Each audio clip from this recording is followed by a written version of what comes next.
मुख्यमंत्री विजय यांनी विश्वासदर्शक ठराव जिंकलेला आहे। टीव्हीके सरकारला 144 आमदारांचा पाठिंबा मिळाला आहे। अण्णा द्रमुकच्या 22 आमदारांनी व्हीप झुगारून केलेल्या मतदानामुळे बहुमताच्या आकड्याच्या पलीकडे टीव्हीके यांच्या पक्षाला यश संपादित करण्यात आलेलं आहे। द्रमुकच्या आमदारांनी सभात्याग केला। अण्णा द्रमुक टीव्हीके मध्ये गेल्यानं एनडीए मधील पहिली फूटही ही सुद्धा पाहायला मिळते।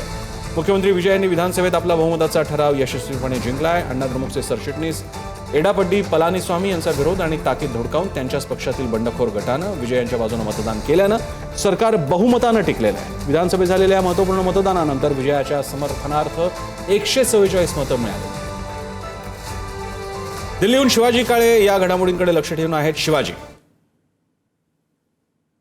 हा तमिळनाडूच्या राजकारणाला वेगळी दिशा देणारा ठरलेला आहे, कारण विजय यांना तमिळनाडूमधील सर्वच राजकीय पक्षांनी मदत केल्याचं पाहायला मिळते।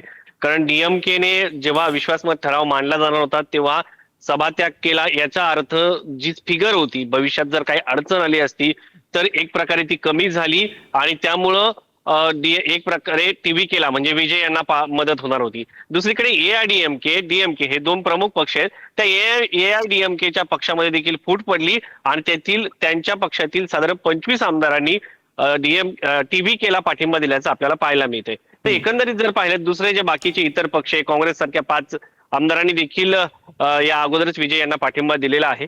तर सुरुवातीला जर पाहिलं गेलं तर विजय यांची लोकप्रियता शिखरावरती आहे आणि विजय यांना विरोध करून आता चालणार नाही। डीएमकेने ओळखलंय, एआयडीएमकेच्या आमदारांनी देखील ओळखलंय आणि त्यांनी या ठिकाणी एकंदरीत पाहिलं तर विजय यांना सर्वच राजकीय पक्षांनी सुरुवातीला पाठिंबा दिलेला आहे। आगामी काळामध्ये जेव्हा त्यांची लोकप्रियता घटत जाईल त्यानंतर कदाचित या संदर्भामध्ये वेगवेगळ्या भूमिका मिळू शकतात पाहायला।